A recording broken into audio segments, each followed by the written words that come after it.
Hey, what's up, everybody? Chief here. Thanks for dropping by the podcast. Hopefully, you all have had a wonderful weekend.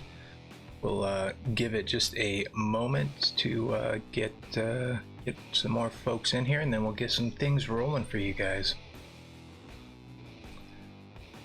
What's up, Michael Mercer? Kill the phase shifts. Yeah, there's a lot of people that feel that way. What's up, Ivano? American Monster? What's up, Omniverse? What's up, Demon Skull? Yeah, Hangar Advice.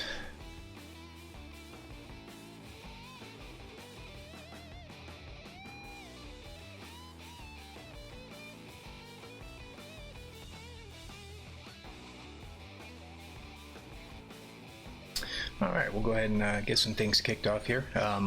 Most of you are already familiar with the podcast and how it works. We kind of have a loose set of topics that we want to bring up and discuss, and it is up to you all to participate so that we can make it a good discussion and get value out there to everybody that's watching. I do have a guest with me today. You guys all know him. Most of you are probably already subscribed to his channel, and he is I'll just say the Pursuer King. You guys know him. He is Islander, War Robots. If you guys are not subscribed to his channel, definitely stop by and subscribe. His link is in the video description as always, and this is something that we do every weekend, and we really look forward to it. It's a great time to get together, chat it up on some War Robots, and just stay in touch with everybody that plays. You all are a great community, and we just like to come together for that. But today's topics, real quick, we've got Hangar Advice. I think somebody already mentioned that in the chat there. So if you guys want general questions, or you want to know a certain build might be good, or whatever the case may be, go ahead, throw your questions in the chat, and we will do our best giving our personal opinion on Hangar Advice. And then of course we have the brand new Titan modules that are on the test server this weekend, and we will be discussing those.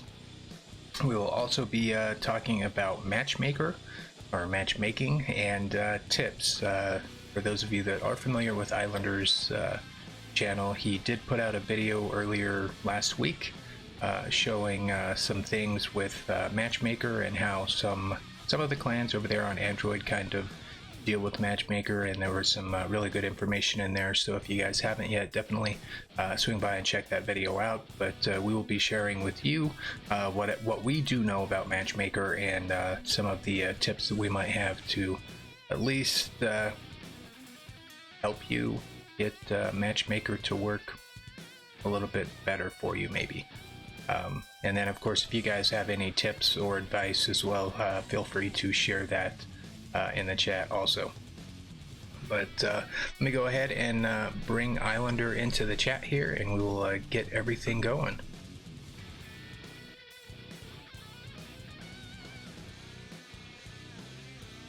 Hey, what's up, Islander? I'm doing good, doing good. Glad to have you back. Missed you last week, but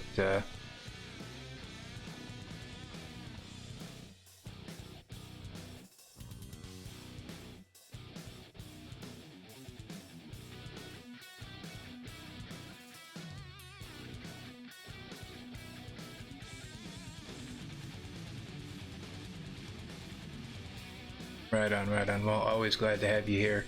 You always bring a good perspective to things.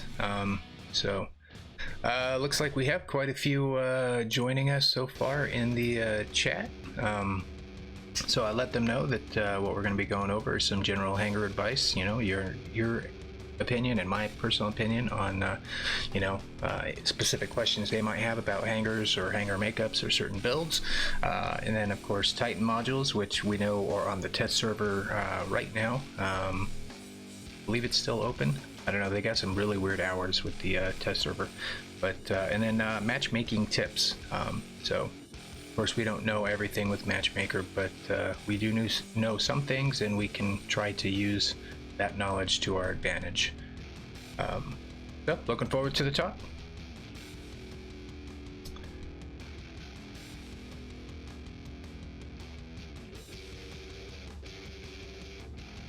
there you go. I had another mute button. My bad. Try now.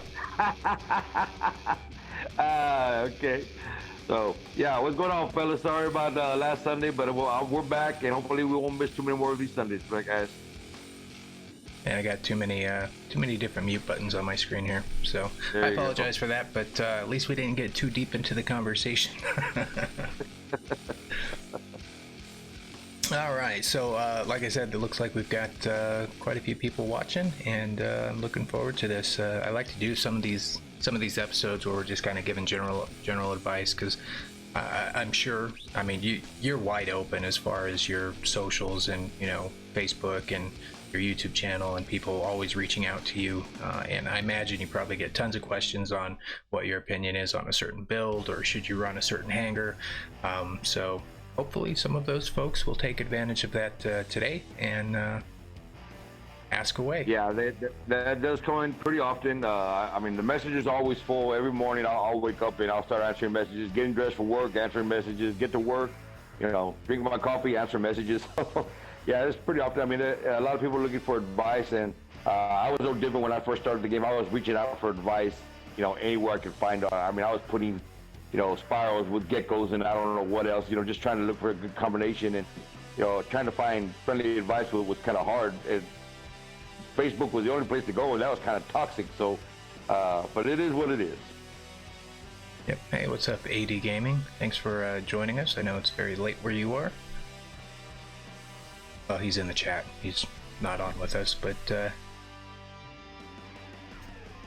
anyway, all right. So I don't see any questions starting off, so we will go ahead and I think maybe let's go ahead and talk about the Titan modules first, because that's kind of a definitive thing.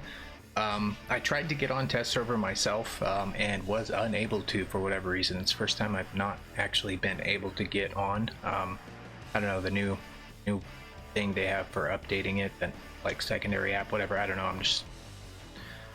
I'm doing something wrong. But anyway, I did catch. Well, I mean, they used to have the link inside of their Facebook test server, and it wasn't there this time. We had to go. Somebody actually sent to me on Messenger, said, "Here, this is the link." I was like, "Well, shit." You know, what happened to having it? It's getting a little bit more complicated just to get on the test server. And then trying to set up the hanger was just, my God, it took about an hour 20 minutes to set that hanger up with the modules and the pilots and all the skills, and it just got a little crazy. But yeah, I mean, it was pretty good. Test server wise, it wasn't as laggy as it was before. At least not for me, it wasn't. I'm sure some people were still having issues with lag. But we got to test out those new modules.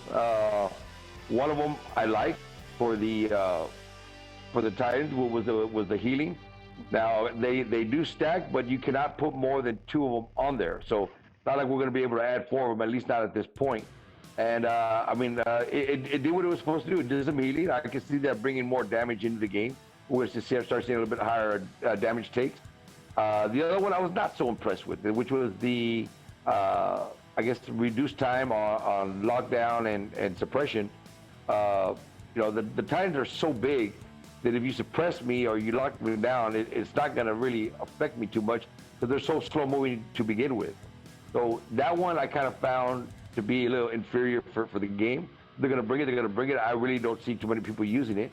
But the healing, I can see that being readily used right off the bat. Now, how are we going to get them? I'm assuming platinum, you know, and that's another issue to come up. I mean, if it's more platinum to obtain it, they have got to bring in some type of other source to get platinum in the game. But I was okay with this weakest test server, Chief, and the healing I can see being somewhat of a plus. Right. Yeah, and from the videos that I saw, I think you're right. The healing modules are definitely going to be very popular. Because, you know, they're just a set amount of what they do. And I also agree with you that they are likely to cost platinum. Now, as we know, everything with the Titans is platinum based, along with the upgrades. On the test server, it didn't look like you were able to upgrade any of the modules, but, you know, so we don't know at this point, you know, when you buy one of these new modules with platinum, are they going to come at level 1 and you have what, like 15 levels or 25 levels, so you have to level them up using platinum? Because if that's the case, it's going to be very, very, very crazy as far as the platinum cost associated to Titans, which is already crazy to begin with. So I am concerned about that. And the anti-control, I guess, module that they have, I guess that's more similar to what it is. Pretty much what it will be, yeah. Kind of. Yeah, I don't really see that being too useful because, like you said, that the Titans move so slow as it is. You know, I mean, in an Arthur, if I get locked down, I honestly don't even notice because it's so damn slow to begin with. But yeah, I am a little bit worried though with these Titan modules because on the test server they had not just, you know, the new modules, but they also had the existing modules in the store. And right now they're not upgradable. You know, the ones that we have, they're a set amount. What is it, like 6% or 4%, whatever it is. I'd have to open the game and look. But when they make them upgradable, does that mean even the free modules that came on our Titans, are they going to be reset back down to like a minimum? Or are they going to stay at the boost that they are right now? You know what I'm saying? Yeah, that's a good question, and that's something it would be good to know. I don't think any advice we'd give them as far as Titans and modules that they would take right now. I mean, this is something that's very fresh for them. You know, but this is the first set of modules, you know, that are going to be coming out, and they got a whole lot more options, you know, in the near future than I can foresee them doing. You know, bringing out other types of modules. You know, whether I think the only one I would really entertain for any of the Titans would be actually some type of speed module because they're just so damn slow. You know, get them going a little bit. I mean, I understand they're big, gigantic bots and they're supposed to move slow, but you know, they can move a little bit faster, I would say. God almighty, they're crazy. Right. I would like to see a small speed module bump, maybe. Also, I think that would probably be a big seller for them. But you know, I also don't want the Titans to be anywhere near as fast as the smaller robots, you know? No, not at all. No. I think then it would be... If you could get them to the speed, I don't know, maybe a Fury or something like that, where, you know, they got some kind of speed going. I don't know. That's just potentially things that could come up in the future. We know it's not going to end with these two modules. That's just not Pixonic style. They'll be rolling in all kinds of new products, and just hope they're not introducing it on a monthly basis. Right. Well, generally speaking, with modules, they have followed the way of robot abilities, where they're counters to other robots or counters to certain abilities. So most of the regular modules that we have in the game right now, you know, they started off we just had the durability boost and the damage booster, you know, real basic modules. But then they started introducing the modules to counter effects, and that's when it starts getting a little bit crazy.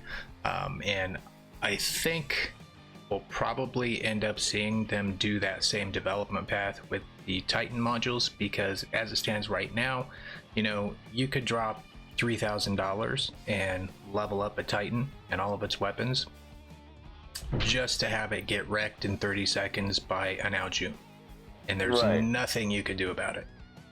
So I don't think, you know, that's one of the things that we have been discussing, and I'm really hoping that they don't bring the active modules to the Titans. I believe they said that they were not going to have active modules.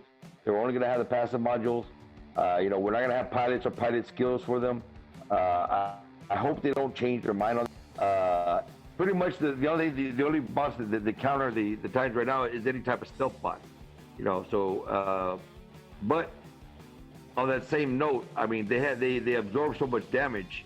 It's somewhat off of a little, not a balance, but it's they're competitive with each other. You know, because a fully maxed out Alming, you know, does not go down with one blast from, or one from an out June. You know, it's going to take more than that. So I don't know.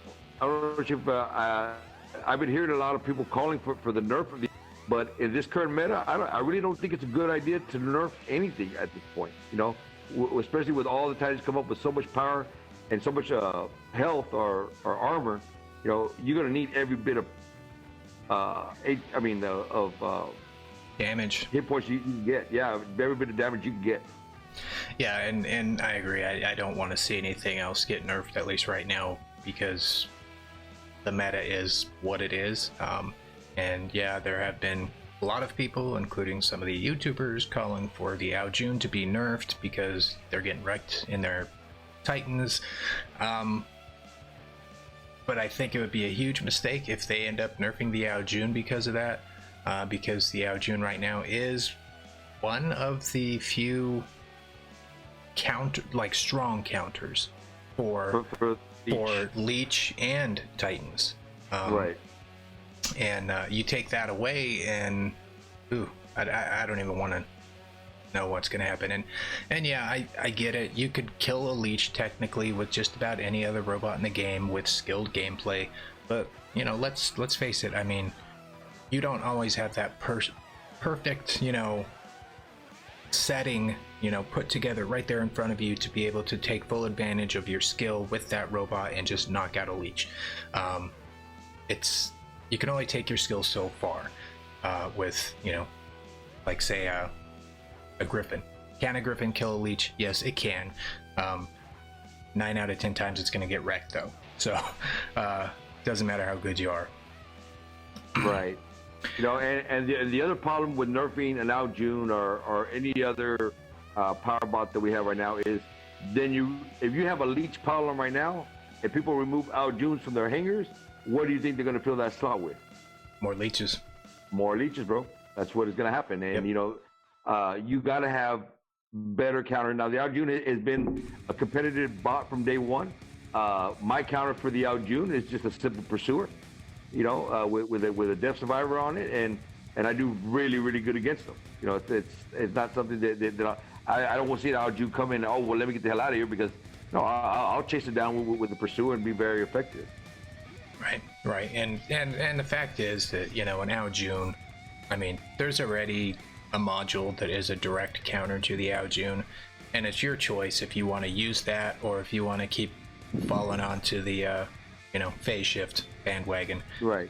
I mean, if you're worried about Ao Juns, other than in your Titan, of course, because you don't have the active module, but, you know, if you're worried about Ao Juns, throw some Quantum Radar on your bots. Problem solved. So it will quickly, you know, and that's what I run on my pursuer, and that's what really helps me counter that particular bot. And I believe I have Quantum Radar on 4 out of my 5 bots. I run a phase shift only on my Ao Jun because, well, I tend to land in very bad spots. You know, I just stay up there too long and like, oh shit! By the time I'm trying to get out of there, I'm gonna fall right in front of the enemy. So I need a little bit of a boost there. So, but I'll only run it on that particular one, and that's it. I mean, everything else I have stuck with the Quantum Radar, and I don't see myself moving unless something really comes up to take its place. But the phase shift, that's just a delayed death. That's really all it is for me. It should be there to get you out of a bind if you fall into a bind. But now with, you know, Death Survivor and full-hearted, the other one or whatever it is, full-hearted Quartermaster. Corey, there you go. It has made the phase shift a little bit more of a nuisance, you know, and that particular pilot skill should be available on certain bots, but not all bots. I don't think that the Leech should have a full heart rate slot, you know, and that's just my personal opinion. You know, y'all take it with a grain of sand, or, you know, throw your comments out there and let me know what y'all think. But there's certain bots that they should not be double phase shifting. Right. And kind of taking a step back here, talking about the you know, your choice in active modules, and I personally think it's good that we're in the position where you have to actually put some thought in what active module you're going to use in your hangar, because if you don't have something like Quantum Radar, you're just always going to be getting wrecked by stealth bots. It's just it is what it is, you know, unless you're relying on some random teammate to hopefully have something to take him out for you. But you know, I think that's actually a good thing, because that means there is no one active module that is the best go-to, even though some people would probably argue that the phase shift is. But you know, I don't think that the phase shift is the best active module to use. And that kind of goes. It really all depends on the type of setup you're running. I mean, the advanced healing, if you're running that on an invader or a traditionalist falcon or a thick bot, you know, even a what's the name of the bot? I just went blank. God, I just went blank. Okay, anyways, a tank bot. Okay, you can make that bot last forever, you know, with an active healing module, because they have so much HP points or so much armor, and you know they keep just constantly rapidly healing themselves. It's ridiculous. I mean, I see Falcons, and I don't care what bot I'm in, I'm going the other way. if I fire off a round of shots and I don't see that bar move down very much, I know what he's running. I know he's got heavy armors in there. I know he's got all the bells and whistles to make that bot as thick skinned as he possibly can. And I'm not gonna be running around the whole match just dealing with this one bot. You know, I'd really go the other way. He's too slow to keep up anyway. But there's, you know, those active modules are just, it depends on what type of bot, and it depends on your play style, you know. Don't forget, I mean, it takes a ridiculous amount of power cells to run the phase shift. And although it is good in some circumstances, you know, it's kind of crazy that that's pretty much all you see out there right now is phase shift. But I love it, I really do, because I know that they don't have other modules, and I know that there's a lot of ways to counter that phase shift for me now. Right. And, you know, it kind of goes along the lines of general Hangar advice, I guess, is, you know, something like a tank, I agree. Usually it either has a lot of health or it has a lot of resistance, and a heal is going to get you a whole lot farther than a phase shift, for example, on a tank or a quantum radar. So for me personally, I will only run heals on a tank robot. Now I do use some quantum radar in my hangar. I don't run it on all of my robots, but you know, on a not necessarily weak, but a lower durability robot, something like a Blitz, it can take good advantage of a phase shift module. Now I'm not a fan of phase shift, and I use it mainly because I have to, because everybody else, like you said, is using phase shift. But you know, I don't like to use it like on, like even my Aojun. I do not use phase shift on my Aojun, because I think part of what keeps the Aojun balanced is the fact that he is hard to control where he's landing, and you get caught with your pants down sometimes. Right. And it's easy to kind of, you know, throw a phase shift on there and be like, oh, okay, you know, I don't have to worry about where I land now. But like you said, that costs you a lot of power cells. Me personally, man, my favorite Aojun build is 2 Vipers and lockdown ammo. I know not everybody's a fan of lockdown ammo, but I'll tell you what, on an Aojun with 500 meter range on those Vipers, you can really piss a lot of people off. It's a good build. Yeah, that's a good little trouble. I mean, there's the one guy that I know that runs the phase shift, and he runs it on his Loki, you know, and you can't see him. And then when you put the quantum radar, you start firing on him, and he activates that damn phase shift. Like, oh man, that is a trolling setup of all time, you know. But there's so many different counters, but you know, people will start getting away from phase shift. I know some of the guys. I think I went up the other day. I just happened to go up against Killbot, which is a good friend of mine. He's over in God's Clan, and I just happened to run into him in a free-for-all.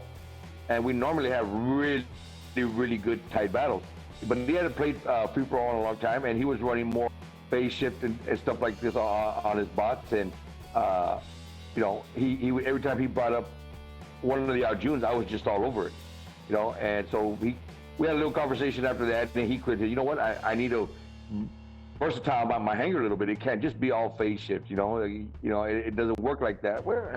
I like going over to Gaza and talking with the boys from there, and we share ideas and what different people do and what their best and most effective setups, and just trading information. Right. And trading information is honestly the biggest key for our community and trying to better yourself. And yeah, that's why we do this podcast. But yeah, exactly. Now getting back, I don't want to forget about the Titan modules. Okay.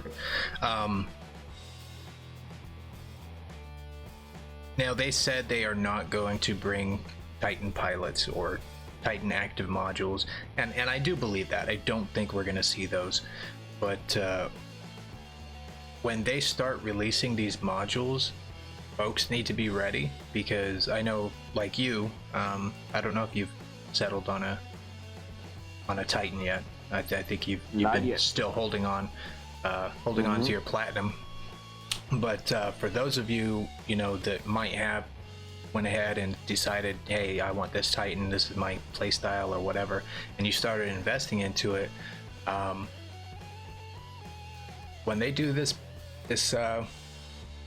change to the modules that allow us to change them out, they're going to obviously start selling them. It is going to be most likely only purchasable at first with cash through platinum, unless you start saving. I just want everybody to understand that don't just think that, hey, I got my 700 platinum for an Ao Ming and I'm good to go. No, just really, you got upgrades and now weapons, and we're going to also have now modules.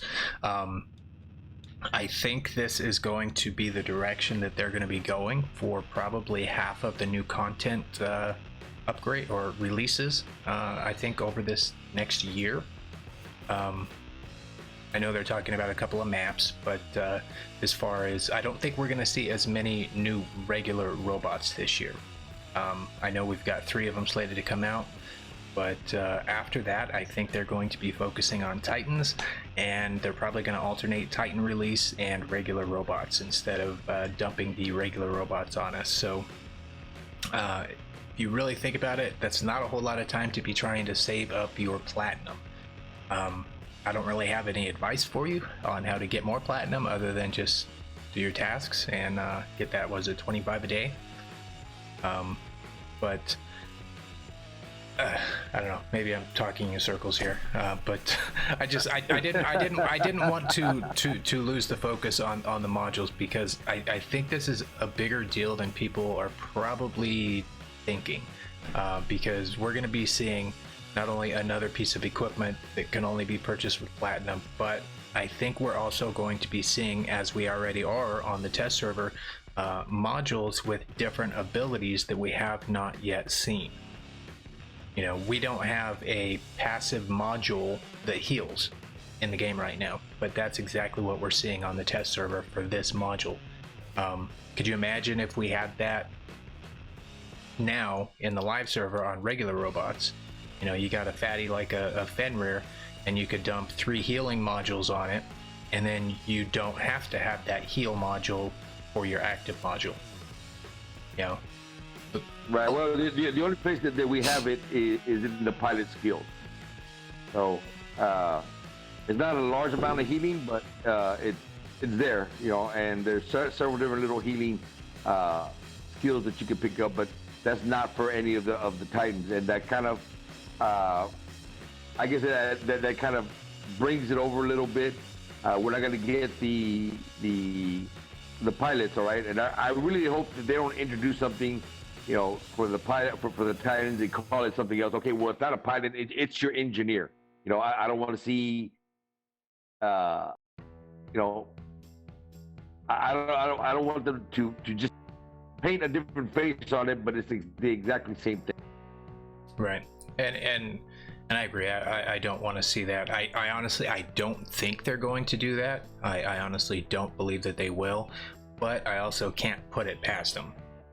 Right. you know, if they get a new marketing person in there next year, and he says, oh hey, why aren't we capitalizing on this, then you never know. But hopefully though, they stay true to their word and don't go that route, because I think that would just be, it'll be too much. Anyway, let's go ahead and go. I feel like I haven't been reading the chat much here. Yeah, I'm trying to keep an eye on the chat as well. Trying to go here. I think I'm a little bit behind. Looks like we've got quite. Let's see here. I'll move from, you go from the top down. I'll go from the top down. I'll go from the bottom up. Okay, so we got one from Dr. Frost.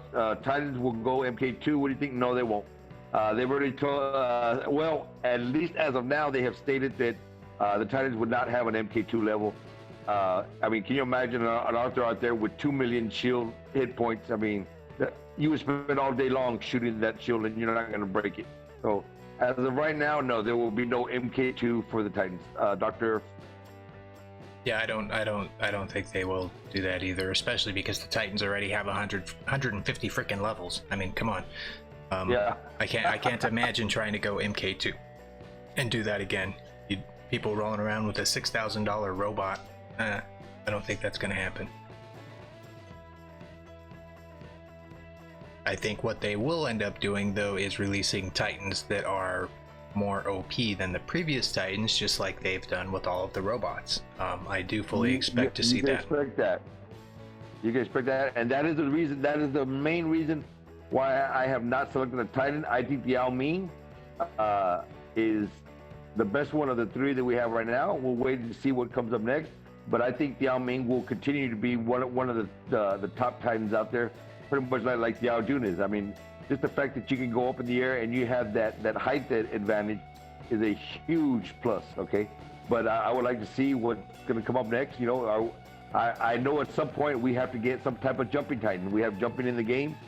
It should come into play, and you know, how far will it jump and stuff like that. That's why I'm being so patient.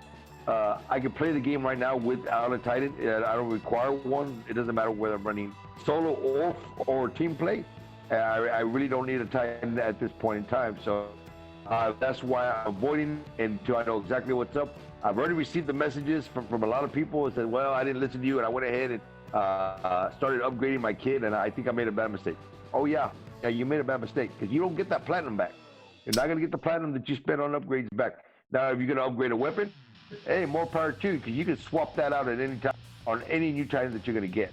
You know, but when you select your bot, which is going to be your main Titan, be very picky, you guys. And in all honesty, kind of on that same subject line, as far as the Titan, like you right now believe that the Yao Ming is the best Titan in the game right now. Personally, I think the Arthur is stronger than the Yao Ming. So like I decided I wanted to buy the Arthur, and I did, because it's my playstyle. You know, it's a brawler, and it is the most durable one in the game right now. It is. Now, the kid, I've seen quite a few people that did start investing into the kid, and I'll tell you now, I think that is absolutely a terrible idea. And the reason the kid specifically is a terrible idea to invest anything into is because the kid has too many cons, as far as it only has 2 weapons that it can even access all the time. Its main weapon, its alpha weapon, you can only access when you use its ability, so it's a part-time weapon only. So it is the only Titan in the game right now that can't use all of its weapons at the same time. The second major problem with the kid is that those 2 weapons that it does access all the time are often blocked. And you're not shooting anything because you're shooting into a wall or a building or a stone or whatever it is, because they are down low. You know, you gotta be exposed to fire your guns off. Yeah, and it's just you know, and then it also has no self-preservation. It does have more resistance when it uses its ability, but once again, it's only part-time when it has that resistant mode. And resistance as a whole is not nearly as valuable now as it was before the Titans were released, because all of the Titans now in all of their weapon slots have that anti-resistance feature for all of the Titan weapons. So really, resistance means almost nothing now. The mitigation, so that wipes it out. So yeah, I mean, yes, they gave everybody a Titan. You can use it, you know, level 1, drop it in the game at the end or whatever. But please don't invest any, especially real money, into the kid. It's just terrible all the way around. It doesn't matter what weapons you have on it. It's just not a good designed robot. Now the Arthur, that's my personal favorite. Up close, brawling. It's got those crazy shields. The only thing that I would like to see changed, honestly, with the Arthur is I would like to see other people get some credit for damaging the Arthur's physical shields. Right now, there is no credit given to anybody that damages or shoots off physical shields in the game. But when it takes 1 million damage to get through it, I think they should be comped in some way. You know what I'm saying? Yeah, I agree. And then the Yao Ming, I mean, it's a solid robot.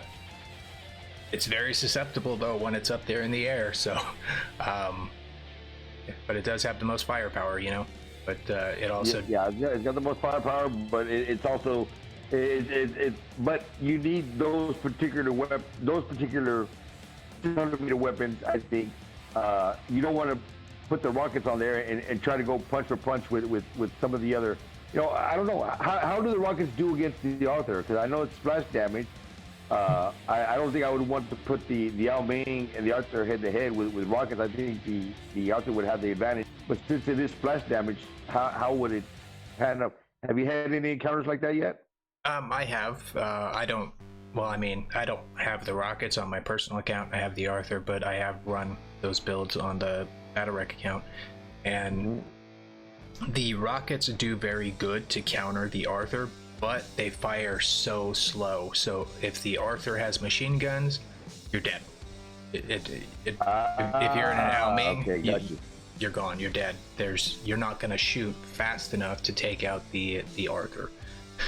Same thing with the energy weapons on the Yao Ming, which really does play to the Yao Ming's strengths by keeping it between 500 and 600 meters. But going up against an Arthur, even one that's not even leveled up, good luck.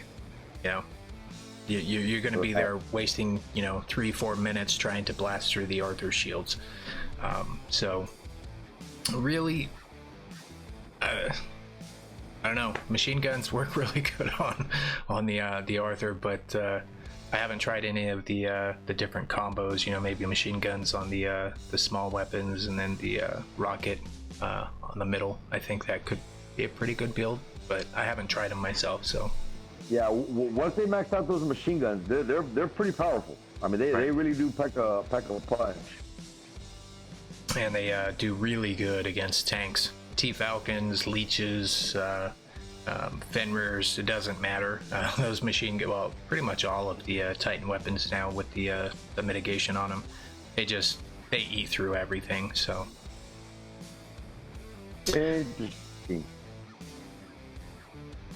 Let's see.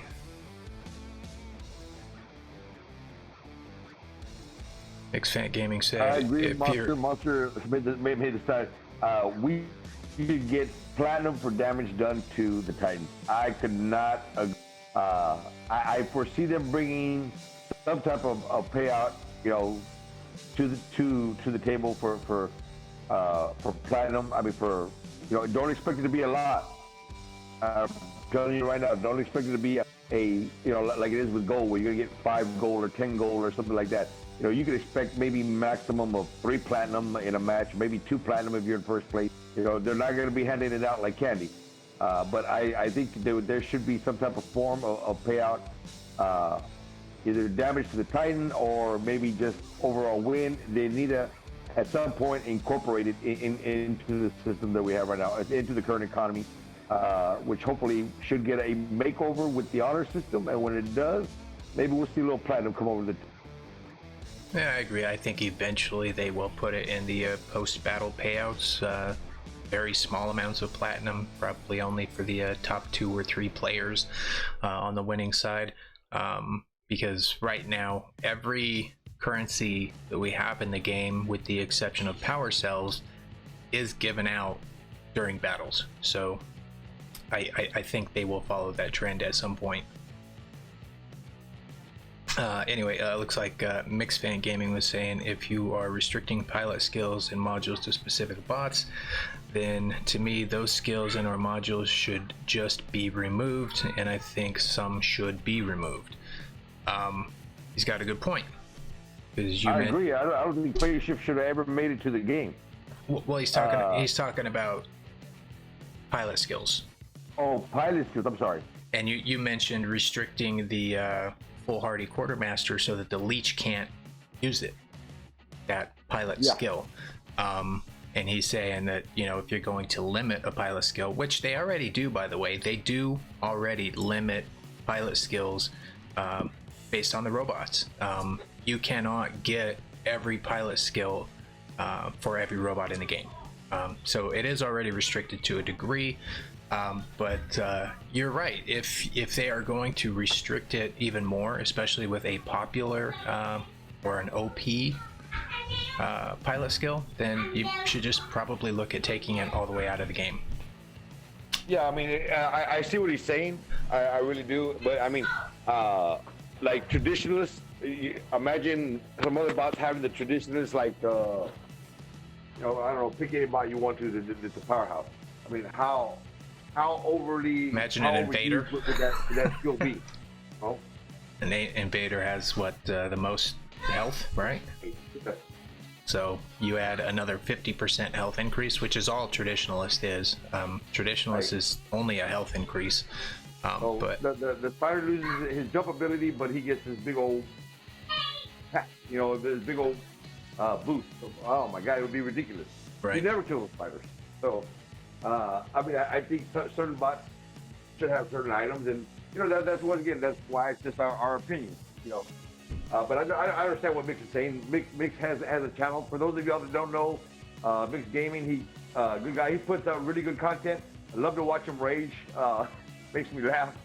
But y'all go there and check him out, and you know, see what he puts up. He does really good as far as putting out content. Yep. And it looks like a couple people a few minutes back were talking about tanking. Definitely don't condone tanking. So no, not at all. Tanking is just something that's I mean, I understand why some people are doing it, you know, to get out of Champion League because of the whole system, and I think we've gone over this before in the past, where you go get your crate, and there's just a huge gap between Master and Champion, and some people would just prefer to get Master over and over and over again. And I understand. I think they needed to shorten that gap. They never addressed it, and I don't think that they will. But tanking is just something that just really brings a bummer to the game. And I think if people tank, that they should still be paired off against people that have their similar style of weaponry. Right. And I'm hoping that when they address the matchmaking, that it's not just about leagues, but it also based upon your hanger strength. And I think if they combine those two, we should see a little bit better matchmaking, because that means that somebody who decided to go all the way down to silver is still going to have to come up and play with us in Champion League because he has the gear on. And I think that would change his mind about where he's at and the rewards he's getting in Silver League versus the rewards he'd be getting in Champion League. And it would make no benefit for being in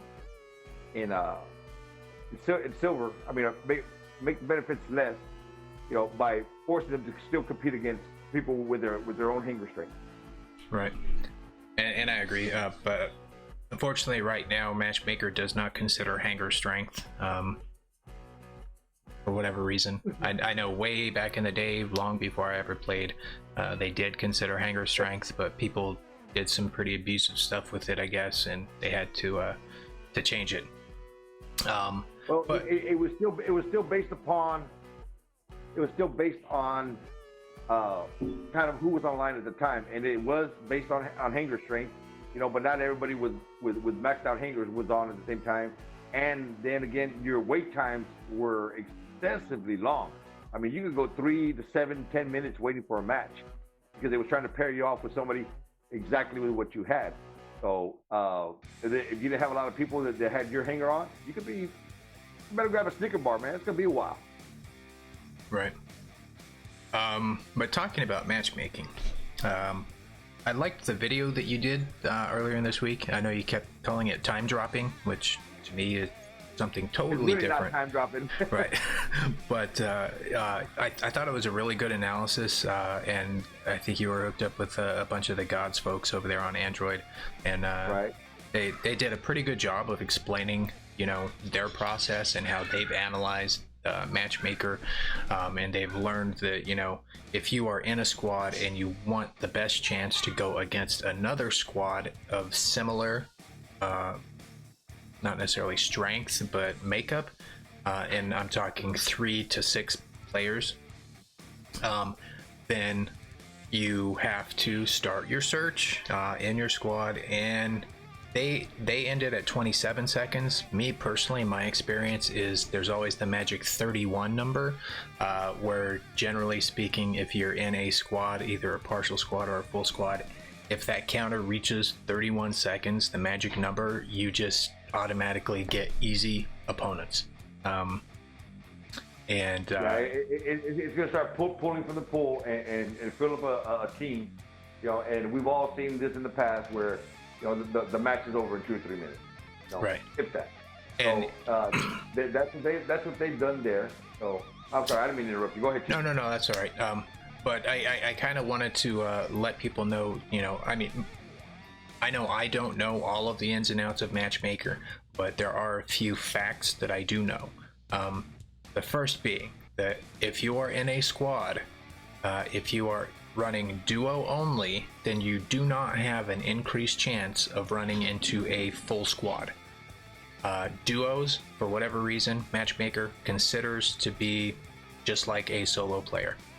But as soon as you get a squad of 3 or more, you will automatically be considered as a prime match against other full squads. That is a fact. Soon, and you can test it on your own. Run some duos. You won't see any full squads, or you might see a random here or there just because it happens. But as soon as you go to 3, you'll start hitting full squad after full squad after full squad. It's just how it is. And it doesn't matter if you've got 3, 4, 5, or 6. It's going to treat you the same. Actually, I think for whatever reason, and this is just something that I've noticed, when you are in a full squad of 6, you actually have a lower chance of getting other full squads than you do if you were running 3 to 5 players. So it's almost as though Matchmaker favors a full squad of 6 players by not giving them other full squads. You know what I'm saying? Yeah, I hadn't seen that part of it. I know it runs 3 or more, and that's generally what we've been doing over here. And I mean, the guys put a lot of time into it. They really put a lot of time into everything they do in the game. You'll hear a lot of people say, "Well, if I had your hanger or we had your hanger, we would kick your butt." You better be putting in a lot of think time, into your hangers and your setups, and just to hear the guys talk on their Discord, going back and forth. Same thing over in HC, and the way things are discussed, the strategies are discussed. I mean, there's a lot of time that goes into it as far as strategy based. But I did like the fact that that they do it very, very often, and I got a chance to get on their Discord, and they said, well, they invited me. I said, well, you know what? Let's go ahead and record this, because there's a lot of complaints that the S-rank clans, and I'm not saying all S-rank clans do this, but some of them do. They actually want to go out there and just find random and just beat up on random. They're not interested in looking for other full squads. They're just farming silver or doing whatever they're doing. But some of the S-rank clans, they do this, and they still catch heat on it. Well, you're getting with 3-on-6, and that's not fair because you have 6, they have 3. And I got a lot of that feedback in the comment section. I was like, this is the most that we can do from the player side, is to try to pair ourselves up with another full clan. It may not be an equally ranked clan, but it's better than taking on 6 random players that don't have any experience playing with each other. And that's the most that we can do for the player side. Everything else falls on the developer side. Right. And that is something too. I'm probably guilty of it myself by when you run into some of these full squads and I'm pissed off and I'm like, oh man, these guys are assholes. They're skillless. They don't know what they're doing. Well, to be honest, most of them up there at the very top tiers are very skilled. They might set their meta up in a very unskilled fashion, but that doesn't necessarily mean they don't have the skill. Okay, so anyway, I do talk to several people in some of the top clans as well and get a lot of information from them like you do. They put a lot of time into testing things and figuring exactly how things work, and so it's good to kind of branch out and figure out how things work. And with Matchmaker especially, it is just, nobody knows how it works 100%, and that is because there are too many variables that are used, and you can't have a set standard for it simply because you don't know what the volume of the player base is at any given time.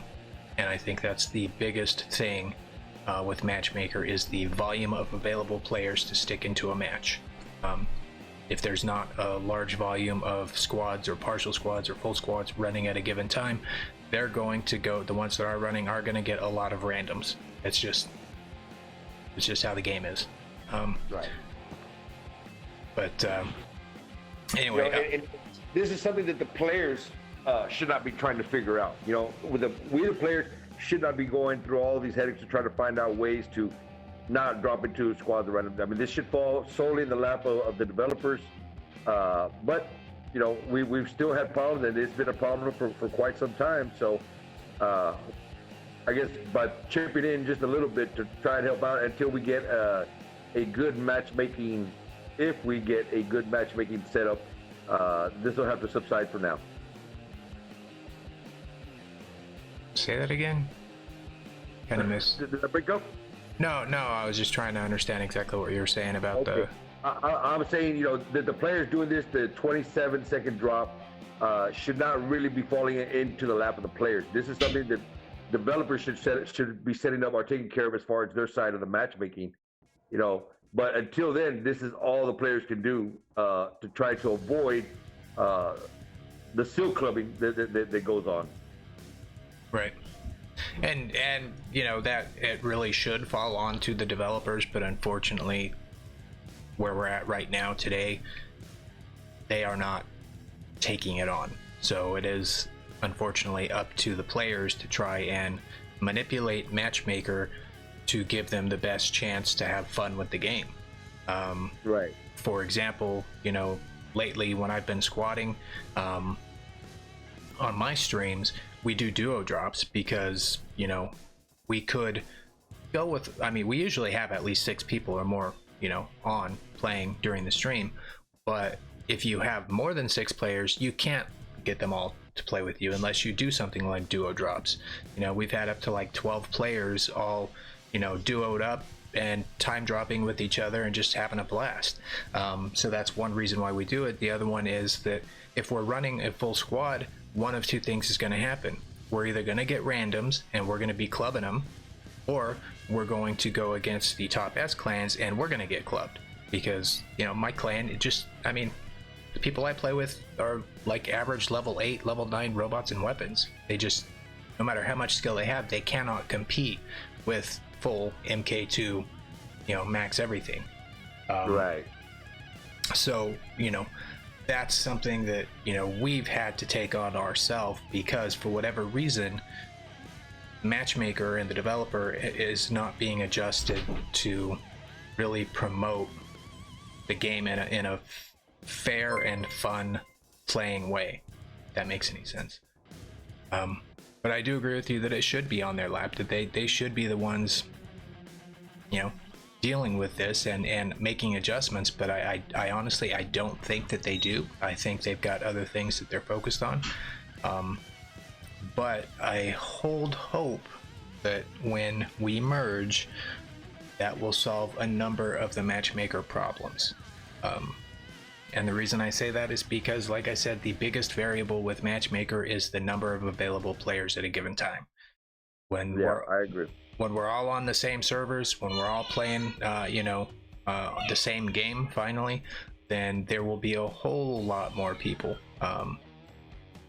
Which is kind of surprising though. I was talking to you before the stream, and we are talking about S clans and how many they have. iOS actually has more S clans than Android, even though Android has like 3 or 4 times the player population of iOS.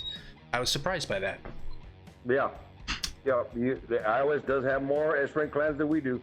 That was kind of interesting to me also. I mean, I know we got guys that are moving up the ranks pretty quick, but all in all, iOS has the lead on that. By the way, real quick, we got a donation that came in. Give a little shout out to Kine. Kine? Yeah, Kine. Thank you very much. Hey, much love, brother. Thank you for the donation, man. But but I honestly think that matchmaker, even though it is not being worked on actively, at least to my knowledge, by the developers, I think the merger in and of itself will solve a lot of the issues that we have with matchmaker, just because, and on iOS we see the same people over and over and over and over again when we're playing. It's rare that we run into somebody we've never seen before, so it's just our player population is just so small. And I was talking to you too about like free-for-all, because like personally I was not able to take advantage of this discount weekend for the silver savings because I just didn't have silver. Playing a mode like free-for-all would be great because it has a huge silver payout compared to Beacon Rush, but it is not an option for iOS players because you can't get matches. Nobody plays it anymore. And that would be solved by a merger, because you guys have a very healthy free-for-all game going. Yes. So we have a really good group out there. A lot of the players have started moving over to the free-for-all just for the silver payout. It's good to go in there now and see, you drop, and it's not every match, but you'll get matches where it looks like just about everybody in that match is maxed out, and people are just beating the living hell out of each other. It's a lot of fun. I'm yelling at them through my tablet. I'm sure they're yelling back at me. And, afterwards, I'll get invites right after the match from one of the top guys will say, hey, man, good game and great job. And, just really, really good conversation back and forth. And I love it. I love the free-for-all. And I really can't wait to pair off with iOS. And, I'm pretty sure a lot of guys who like to play free-for-all will probably come back to it. And, a lot of people, I guess, kind of left free-for-all when the leeches came in. I think you were telling me that it became a pain, But, I mean, there are leeches everywhere. If you go to, no matter what game mode you go into, you're going to find the leeches. You just got to get those counters for them, like the Al June with the cryo weapons, with the glaciers. It's just we had talked about it early on, how they probably wouldn't be a good setup going against the Last Stand. Well, it turned out to be an awesome counter for because it's so, you put them in that Last Stand so quick, and you can move away, and then you have the ability for the splash damage. So even if they're trying to corner shoot you, you can just wipe them out in no time at all. So the glaciers, thumbs up on the cryo weapons. That's what I'm upgrading now. All right. Looks like Omniverse was saying that, like he said, I said it before and will say it again, the merger will not change a damn thing. Well, okay. Hold on. Why, Omniverse? I mean, why will it not change a thing? Why adding two huge player bases together will not change anything? I'm interested in hearing your point of view. Yeah, I mean, if you're talking about it won't change the game as far as how the game is working, maybe not. I don't think they're going to change the way Matchmaker works. Like I said, I don't think that's their focus. I don't think they're working on it, and whether we're merging or not, I don't think that's going to change. But the fact that there will be a much larger player base all hitting that button at the same time to find a match, I think is going to help a lot of people with matchmaking, because there will be a lot more squads hitting that button. There will be a lot more randoms hitting that button. That means the chance of a random going against a squad is going to be greatly decreased. And I think that's just a basic byproduct of what's going to happen with the merger.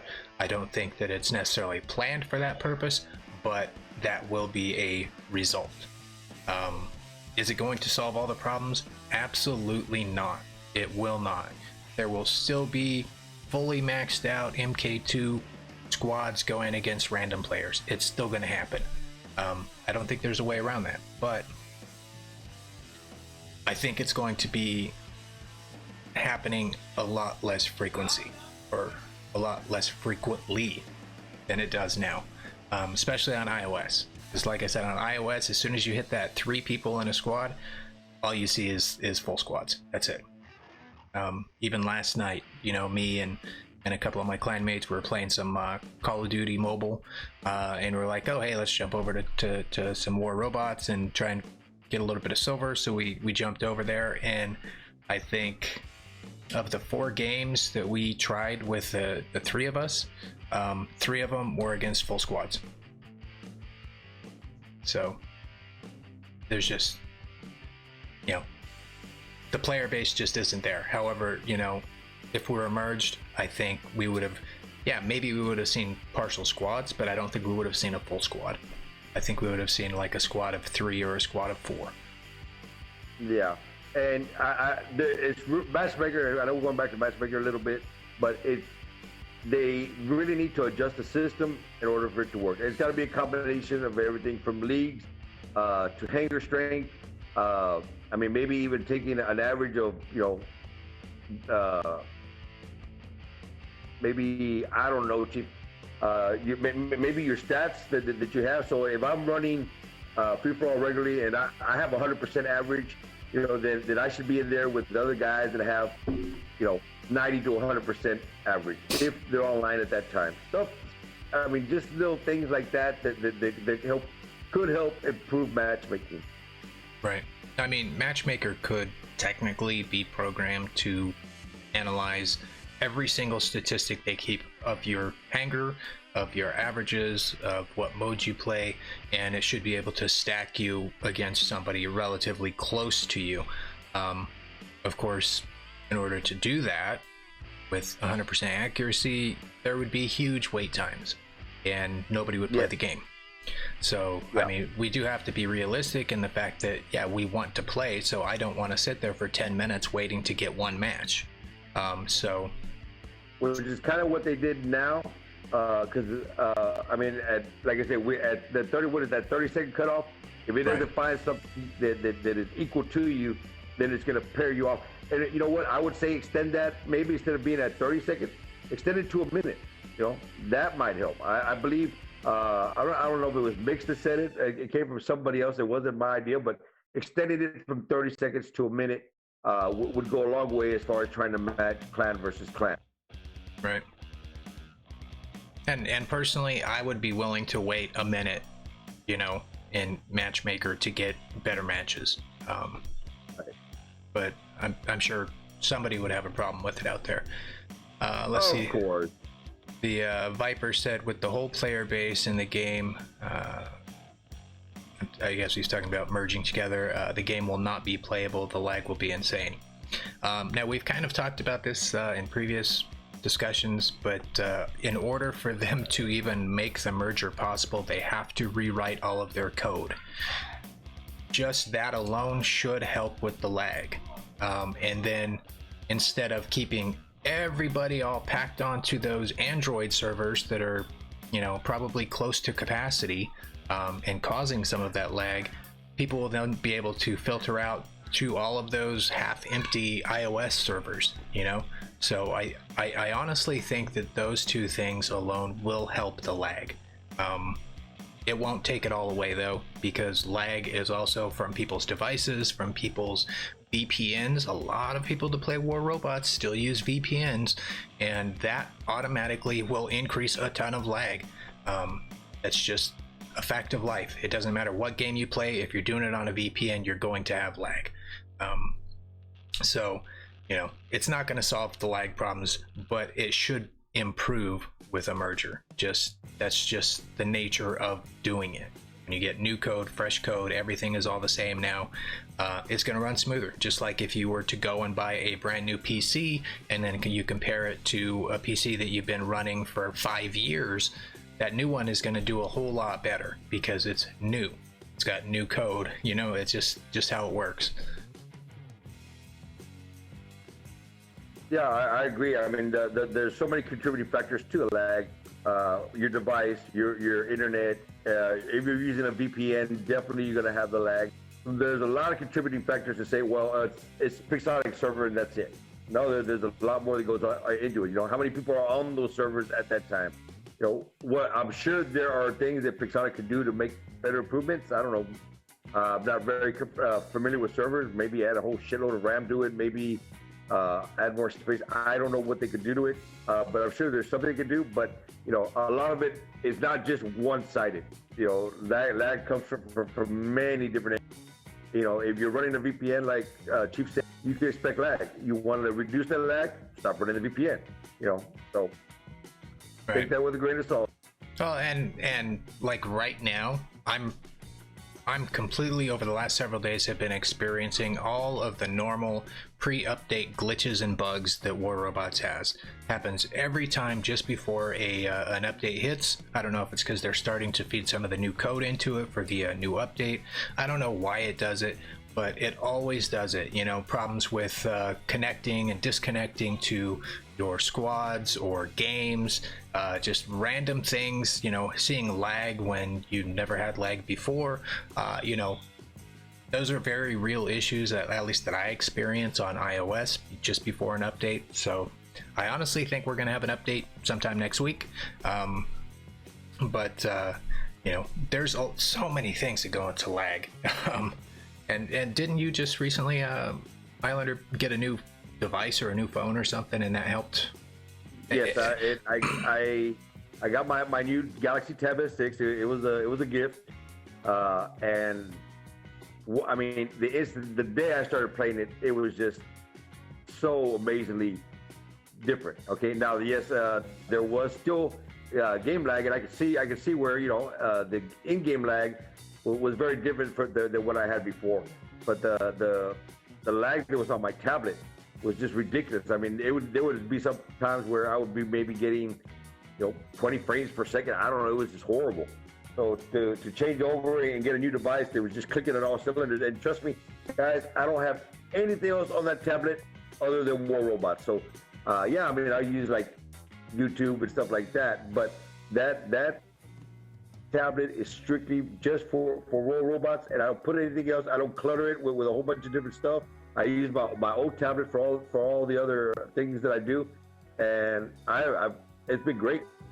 It really has. You know, the only time that you'll see that lag is when you're fighting somebody. You'll see them pause for like a half second, and then they're like 500 meters away the other side. It's like, what the hell? Where the hell they go? You know, that's the in-game lag.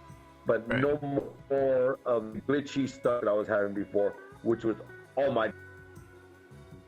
Right, and I totally understand not everybody can afford to just run out and buy the latest, you know, device, and I'm not saying to do that. I'm just saying, you know, try to keep in mind if you are experiencing some lag, you know, take a look at your device. You know, is there something that you can do? Maybe clear up your cache, maybe clear out some, you know, unused apps or apps that you downloaded that, you know, a year ago that you haven't opened since.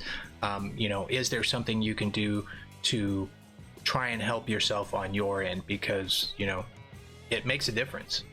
It really does. Yeah, because every app you have running is using your RAM, you know, and that's where a lot of it falls.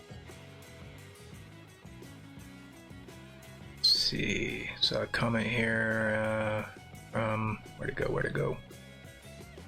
Kang Snoopy.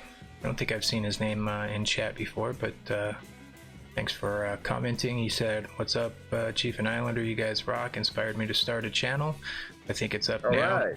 King Snoopy. All right. Well, if you guys are interested, check out King Snoopy's channel. But thank you for the compliment.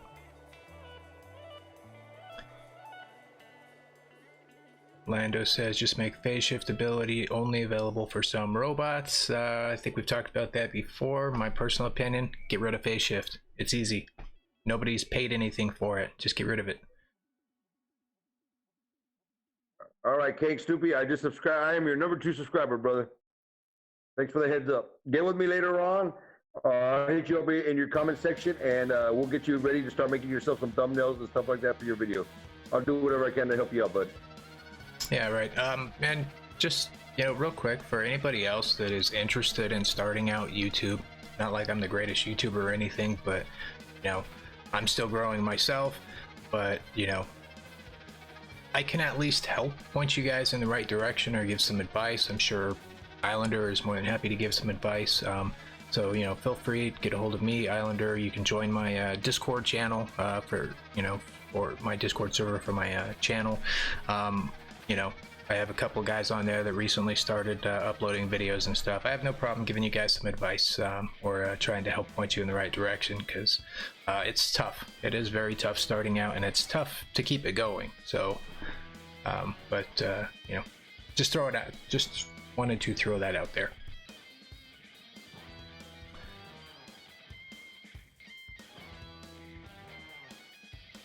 Let me see. Viper said, I don't know why, but I haven't experienced lag since I've changed my internet connection. Well, that's a good thing. What are you running there, Viper? And who's your provider? That's interesting. Oh, and that's something too that, a lot of people don't know, but if you've been using the same Wi-Fi signal and you don't have like your Wi-Fi router set up to, automatically restart every so often or check for updated drivers and things like that, you might just be on an old Wi-Fi channel that is congested, dirty, and you're just getting a crap signal to your device. So, really something as simple as checking to make sure that you're running the, most current stuff on your router, and restarting it every once in a while really makes a big difference.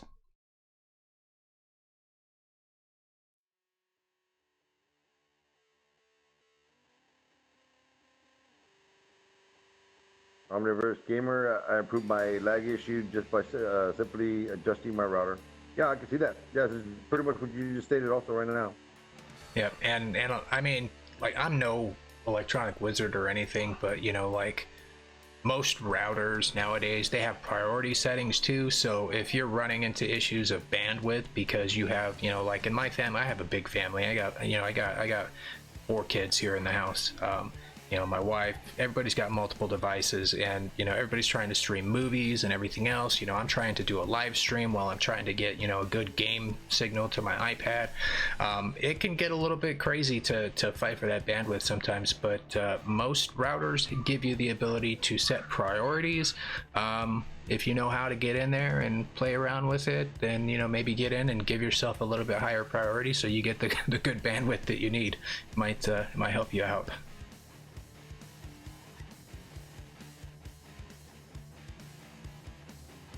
Let's see. Ray Bad said, I see longer matchmaking times when my boosters are about to run out. By the way, why the heck does the booster clock run when not in the game?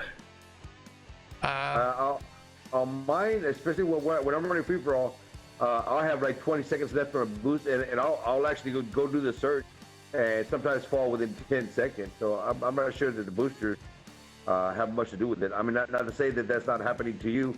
I would say I have not experienced that. I think part of that might be a perspective issue, just like the infamous one-shot lockdown, that everybody complains about.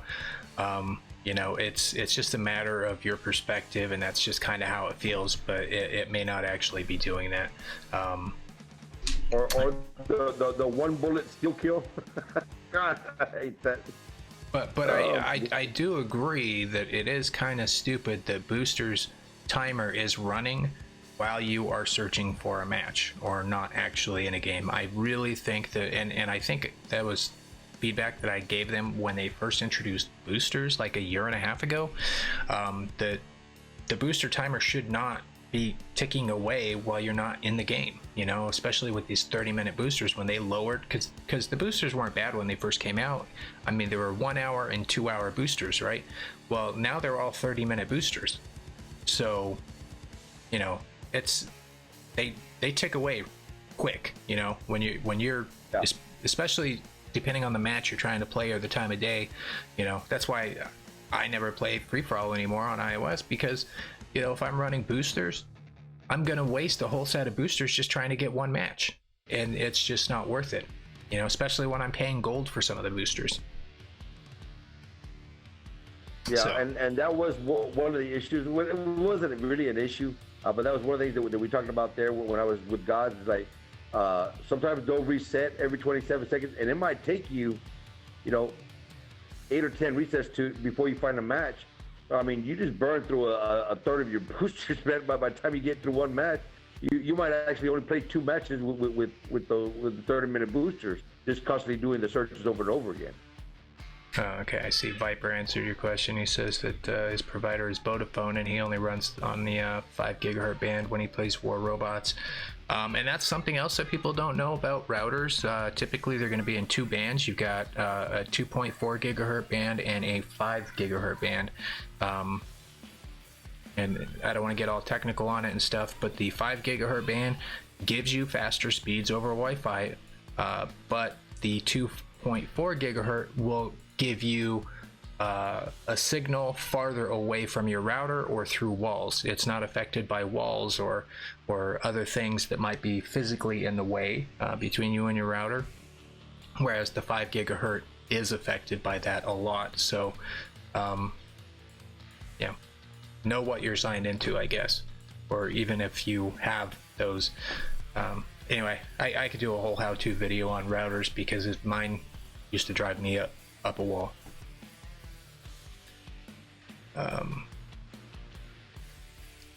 Surprised nobody was asking us about Hangar Advice.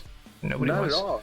Yeah. They're all experts here. Well, I mean, most of the guys here that are in the chat are all pretty experienced players. So right, man, I never, you know, I guarantee at some point tonight after doing this stream, somebody's going to message me about Hangar Advice. It's just how it's going to happen. But oh, one piece of Hangar Advice that I will give: seriously consider adding a healer to your hangar with these new changes to silver coming in. Personally, I don't run one right now in my hangar simply because, you know, it isn't the most effective way to get silver right now.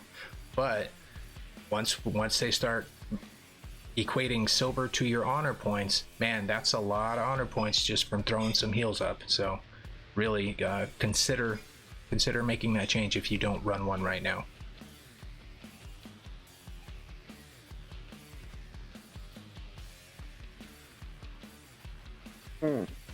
I'm looking at that 5 gigahertz or your comment right there. Now you got me wondering what mine is, because I don't care about walls and all that other stuff. I mean, just have that kind of speed. If it would improve it, it would reduce or remove lag. I'd be down for that.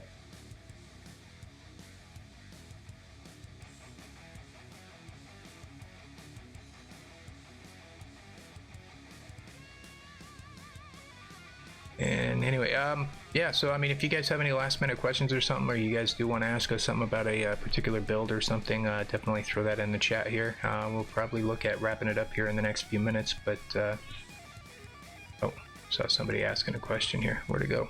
Oh, it's that guy said, Hangar Advice, do you think the Gareth will get an upgrade anytime soon? Unfortunately, no. The Gareth was one of my favorite robots back in the day. I loved running the Gareth, and I was so disappointed he didn't get any module slots, no active module. and it sucked. I once again, I wish every robot in the game had 3 module slots and an active slot, but unfortunately that's just not the case for Yeah, the I Gareth. agree. I think they should increase the amount of, especially for the older bots, they need to show a little love and give them some module spots. I mean, hell, I think the old meta should get like 6 module spots. Show them, give them something, find a way to get them back in the game. You know, there's bots out there that will never get used again.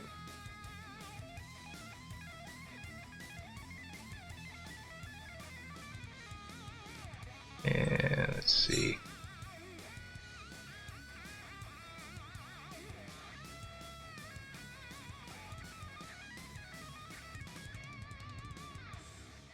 Wood said, I'd love to see that video on routers.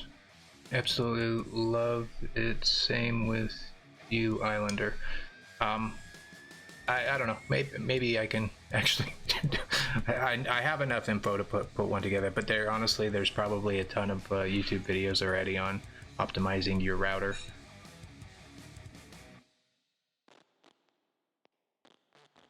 Yeah, that's right, Ernie. If you don't have a healer, consider getting one soon.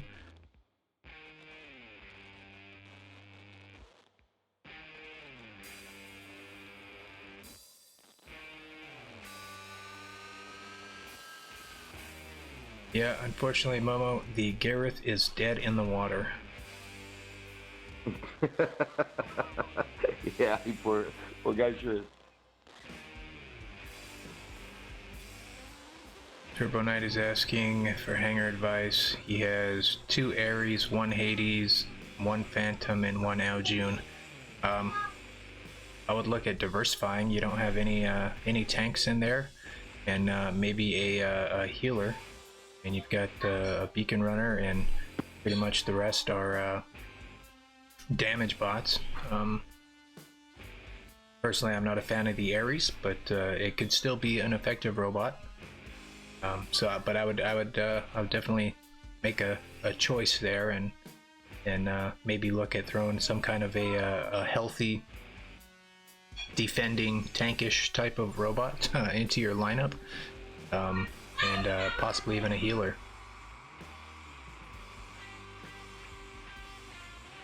Hangar Advice, yeah. For taking out them birds, yeah, but Quantum Radar, it's a simple fix. You gotta add Quantum Radar, ME Junior, and that'll help you with any stealth bot. Yes, it will. Quantum Radar is very effective, and you know, also though, don't put like Quantum Radar on a Butch with Trebs, because Trebs is not going to do much as far as taking out an Aljun. Okay, the reload on him is just far too long. You'll get 1 shot max, you know, and that's it. So you definitely want to make sure that you're putting Quantum Radar on a robot and weapon combination that's going to be effective.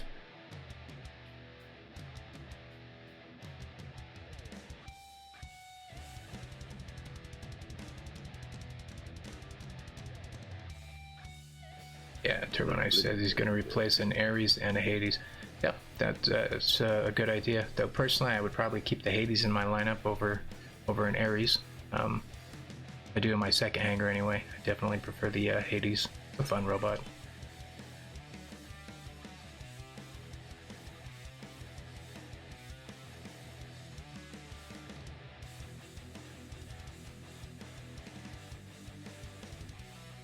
Momo's asking if we could do hangar reviews in the future.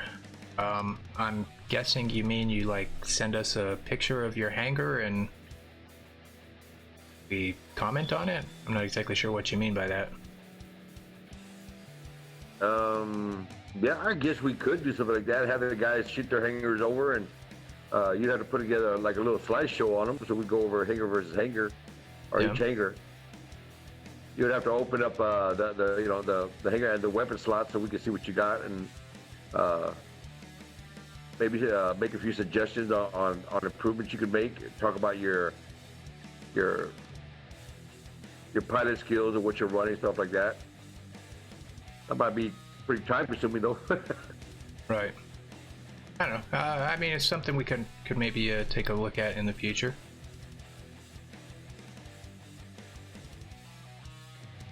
But yeah, I think that's probably going to wrap it up. I mean, I think we pretty much beat the Titan modules to a dead horse. You know, given the information that we have right now, unfortunately, isn't a whole lot because one, the test server is a pain in the ass to get onto for whatever reason, and the second is they don't really ever give us an accurate look, as in they just gave us the modules, or you know, they don't show us the actual price of the modules. They don't have us upgrade the modules, so we don't know how that's going to work. But I think other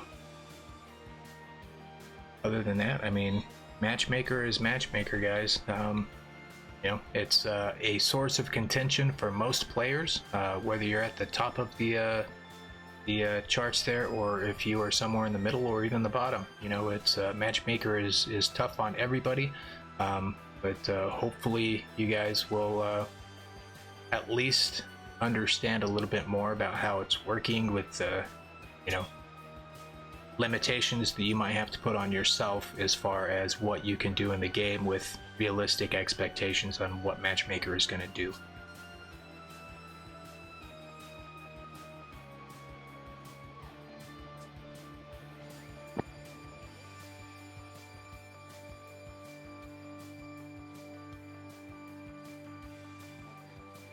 Oh, okay. So American Monster saying that Momo was talking about he posts his ID and we could just have the game open and search on it.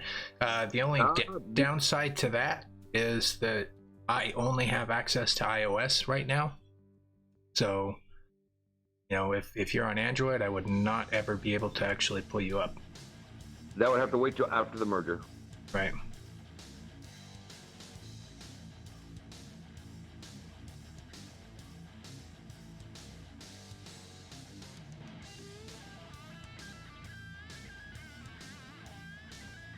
Custom match, they give you the ID. Oh. Yeah, I think that might be a little bit too involved with that one, American Monster. Trying to get into a custom match and fight. Yeah, that I don't think that's going to be a legitimate option, but if it's something as simple as maybe just picking random people that are posting their IDs and pulling them up on the screen, I think that would be kind of fun.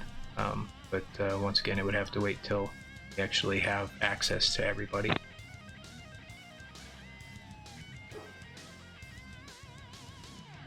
Alright, well, I think that is going to wrap it up. You got any closing words there, Islander? Oh, guys, I appreciate y'all coming by. Much love to y'all. Once again, I do apologize for missing last weekend, but got caught up at work and got to take care of that first. But going to try to be on as much as I can, possibly in the near future. Try not to miss too many of these, but I appreciate each and every one of you all that take your time on your Sunday to come by and hang out with us. Yep. And as always, guys, thank you guys for joining us and participating. Don't forget to give a like to the videos, and if you guys are not subscribed to Islander, get your asses over there, click on the link in the video description and go to his channel and subscribe. Really good stuff. So that is going to wrap it up. So until the next time, guys, stay safe and happy hunting in War Robots. Chief out. Islander out.